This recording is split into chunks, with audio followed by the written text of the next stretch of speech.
ചില വാർത്തകൾ, അത് ദുരന്ത വാർത്തകളാവട്ടെ അല്ലാത്തതാവട്ടെ, അത് നമ്മുടെ മാധ്യമങ്ങൾ റിപ്പോർട്ട് ചെയ്യുന്ന രീതി കാണുമ്പോൾ ഉള്ളിൽ ഒരു പരിഹാസം, ഒരു ദുരന്ത വാർത്ത പോലും റിപ്പോർട്ട് ചെയ്യുന്ന രീതി കാണുമ്പോൾ ഒരു മനുഷ്യത്വവും അല്ലെ ഒരു വിവേകവും അല്ലെ കഴിഞ്ഞ ദിവസം ഞങ്ങൾ പറഞ്ഞ പോലെ ഒരു ദൈക്ഷണിക നിലപാട് പോലും ഇല്ലാതെ റിപ്പോർട്ട് ചെയ്യുന്നത് കാണുമ്പോൾ ഇവരുടെ താല്പര്യങ്ങൾ എന്താണെന്ന് നമ്മൾ വല്ലാണ്ടങ്ങ് ചിന്തിച്ചു. പറഞ്ഞു വരുന്നത്, ഇന്നലെ നടന്ന ഒരു ദാരുണമായ ഒരു അപകടം. വണ്ടി ഓടിച്ച ഒരാൾ മറ്റൊരാളെ, ബൈക്കിലെതിരെ വന്ന മറ്റൊരാളെ ഇടിച്ചു കൊല്ലുന്നു. ഇടിച്ച് തെറിപ്പിച്ചിട്ട് ആ നിമിഷം മരിക്കുന്നു. വണ്ടി ഓടിച്ചയാൾ മദ്യലഹരിയിലായിരുന്നു. അമിത വേഗത്തിലായിരുന്നു വണ്ടി ഓടിച്ചു പോയത്. വണ്ടി ഓടിച്ച ആളാരാണ്? കൊട്ടാരക്കരയ്ക്കടുത്ത് കൊട്ടാരക്കര പുത്തൂർ റോഡിൽ ഇഞ്ചക്കോട് ജംഗ്ഷനിലാണ് ഈ ദാരുണ സംഭവം ഉണ്ടായത്. വണ്ടി ഓടിച്ചത്, കാർ ഓടിച്ചിരുന്നത് ടെനി ജോപ്പൻ എന്ന് പറയും. ആരാണ് ടെനി ജോപ്പൻ? ആ പേരുകൾ ഇപ്പോൾ ഓർമ്മ വരുന്നുണ്ടല്ലോ. ഉമ്മൻചാണ്ടി മുഖ്യമന്ത്രി ആയിരിക്കുന്ന കാലത്ത് 2011-16 കാലത്ത് ഉമ്മൻചാണ്ടിയുടെ ഓഫീസ് ഭരിച്ച പേഴ്സണൽ സ്റ്റാഫിലെ ഒരു മികച്ച സ്വാധീനമുള്ള ആളായിരുന്നു ടെനി ജോപ്പൻ. സരിതയുടെ സോളാർ കേസിലെ അഴിമതിയുടെ പേരിൽ അന്ന് അറസ്റ്റ് ചെയ്യപ്പെട്ട് ഉമ്മൻചാണ്ടിയുടെ ഓഫീസിലെ ജോലി നഷ്ടപ്പെട്ട് 67 ദിവസം ജയിലിൽ കിടന്ന ആളാണ് ടെനി ജോപ്പൻ. പിന്നെയാണ് ജാമ്യം കിട്ടിയത്. അതേ ടെനി ജോപ്പനാണ്, ജോലി നഷ്ടപ്പെട്ടു, പിന്നെ ജോലിക്ക് വെച്ചുകൊണ്ടിരിക്കാൻ ഉമ്മൻചാണ്ടിക്ക് സാധിക്കില്ലല്ലോ. ആ ടെനി ജോപ്പനാണ് ഇന്നലെ അമിത വേഗതയിൽ മദ്യപിച്ച് കാറോടിച്ച് വന്നിട്ട് ഒരു മനുഷ്യനെ, 34 വയസ്സ് മാത്രം പ്രായമുള്ള ഒരു ചെറുപ്പക്കാരനെ ഇടിച്ച് ദാരുണമായിട്ട് കൊലപ്പെടുത്തുന്നത്.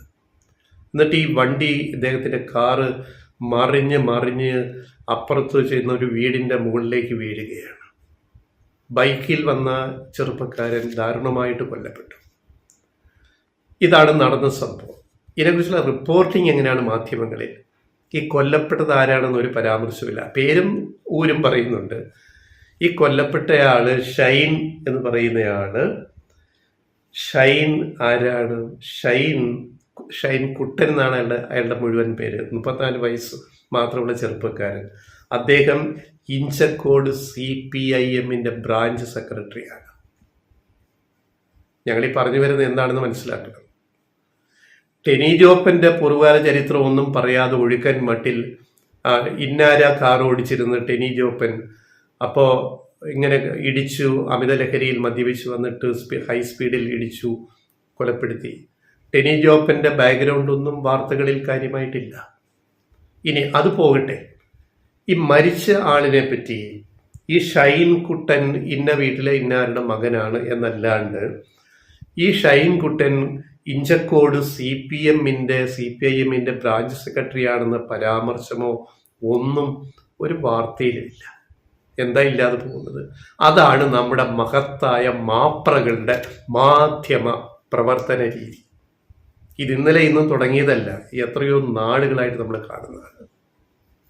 ഇത് അവസാനത്തെ ഉദാഹരണം. ഒരു ദുരന്ത വാർത്ത റിപ്പോർട്ട് ചെയ്യുമ്പോലും മനുഷ്യത്വത്തിൻ്റെ ലേശം പോലും കണികയില്ലാതെ ഇങ്ങനെ വാർത്ത പടച്ചുവിടാൻ എവിടുന്നാണ് നിങ്ങൾക്ക് തോന്നൽ വരുന്നത്? എന്തുകൊണ്ട്? ഇനി തിരിച്ചൊന്ന് ചിന്തിക്കുക. ടെനി ജോപ്പന്റെ സ്ഥാനത്ത് ഈ കാർ ഓടിച്ച് മദ്യപിച്ച് വന്നത് CPIM Inchakode branch secretary Shine കുട്ടനായിരുന്നെങ്കിലോ? ടെനി ജോപ്പൻ ഒരു ബൈക്കിൽ വരുന്നു, മദ്യപിച്ച അമിത ലഹരിയിൽ ഹൈ സ്പീഡിൽ, പിന്നെ ഷൈൻ കുട്ടൻ ടെനി ജോപ്പന്റെ ബൈക്കിൽ ഇടിച്ച് തകർത്ത് ടെനി ജോപ്പനെ കൊലപ്പെടുത്തിയെന്നായിരുന്നെങ്കിൽ എന്താകുമായിരുന്നു ഇവിടുത്തെ കോലാഹലങ്ങളെന്ന് നമ്മുടെ മൂക്കത്ത് വിരൽ വെച്ച് പോകും. സത്യമായിട്ട് എന്താകുന്നു മാപ്രകളും മാതൃഭൂമി, പിന്നെ ചാനൽ ഏഷ്യാനെറ്റ്, മറ്റേനെറ്റ്, മറിച്ചേനെറ്റ് ഒക്കെ എന്തായിരിക്കും ആഘോഷിക്കുക? CPIM ബ്രാഞ്ച് സെക്രട്ടറി അമിത ലഹരിയിൽ മദ്യപിച്ച് വാഹനം ഓടിച്ചിട്ട് മുൻ കോൺഗ്രസിന്റെ ഉമ്മൻചാണ്ടിയുടെ സ്റ്റാഫിനെ കൊലപ്പെടുത്തി. പിന്നെ അത് രാഷ്ട്രീയ ഗൂഢാലോചനയില്ലേ എന്നൊക്കെ എന്തൊക്കെ നമ്മൾ കാണേണ്ടി കേൾക്കേണ്ടി വരുമായിരുന്നു. അല്ലെങ്കിൽ CPIയുമായിട്ട് ബന്ധമുള്ള ആരെങ്കിലും ആണെങ്കിൽ ഈ ഇടിച്ച ആള് ആ CPIഎമ്മിന്റെ ബ്രാഞ്ച് സെക്രട്ടറിയുടെ പിന്നെ അമ്മാവന്റെ പിന്നെ അനന്തരവന്റെ മറ്റേ ആ പെങ്ങളുടെ മറ്റേടത്തെ ബന്ധുവാണ് എന്ന് തുരന്ന് വാർത്ത ചമയ്ക്കുന്ന മാപ്രകളോടാണ് ഞങ്ങൾ ചോദിക്കുന്നത്. നിങ്ങൾക്ക് ടെനി ജോപ്പിനാണ് ആരാണെന്ന് പറയാൻ എന്താ ഇത്ര മടി? നിങ്ങൾക്ക് ഈ ദാരുണമായിട്ട് കൊല്ലപ്പെട്ട ഈ പറയുന്ന CPഎമ്മിന്റെ ബ്രാഞ്ച് സെക്രട്ടറി ഷൈൻകുട്ടൻ CPഎമ്മിന്റെ അവിടുത്തെ യുവ നേതാവാണെന്ന് പറയാൻ എന്താ ഇത്ര മടി? ഇതാണോ ജേർണലിസം? നിങ്ങൾ ജേർണലിസം ക്ലാസ്സിൽ പഠിച്ച് വന്നിറങ്ങിയ മാപ്പറുകളാണല്ലോ മനോരമയിലും മാതൃഭൂമിയിലും ഏഷ്യാനെറ്റിലും ഒക്കെ വർക്ക് ചെയ്യുന്നത്. ഇതാണോ നിങ്ങളുടെ മാധ്യമധർമ്മം? നിങ്ങൾ എവിടേക്കാ പോകുന്നത്? കുറച്ചെങ്കിലും സത്യസന്ധത ചെയ്യുന്ന ജോലിയോട് കാണിക്കുക മിനിമം. നിങ്ങളെ ആരാണ് ജേർണലിസം പഠിപ്പിച്ചത്? നിങ്ങൾ എന്താണ് ഇങ്ങനെ പെരുമാറുന്നത്? ഇത് ആദ്യ സംഭവമൊന്നുമല്ല.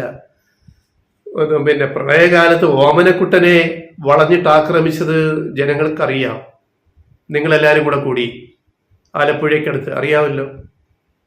എത്രയെത്ര സംഭവങ്ങൾ. ഇതേറ്റവും ഒടുവിലത്തേതാണ്. ഒരു ചെറുപ്പക്കാരൻ, ഒരു യുവാവ് 34 വയസ്സ് മാത്രമുള്ള ഒരാളിനെ ഇടിച്ചു കൊന്നിട്ട്, അത് ഉത്തരവാദപ്പെട്ട ഒരാളെ, CPIഎമ്മിന്റെ ബ്രാഞ്ച് സെക്രട്ടറി എന്ന് പറഞ്ഞാൽ കോൺഗ്രസിന്റെ മണ്ഡലം പ്രസിഡന്റിനേക്കാളും പ്രധാനമുള്ള ഒരു പദവിയാണെന്ന് ഈ നാട്ടുകാർക്ക് അറിയാമല്ലോ. അപ്പൊ അതൊന്നും നിങ്ങളുടെ വാർത്തയിൽ വിഷയമല്ല. നിങ്ങൾക്ക് വേറെ അജണ്ടയുണ്ട്. നിങ്ങൾ ഈ അജണ്ടയെ നമ്മൾ എതിർത്തുകൊണ്ടേയിരിക്കും. ഇത് പൊളിച്ചടുക്കും ഞങ്ങൾ. അത് ഇന്നും നാളെ ഞങ്ങൾ അത് തന്നെ ചെയ്തുകൊണ്ടേയിരിക്കും. അതുകൊണ്ടാണ് ഇത്രയും പറയേണ്ടി വന്നത്.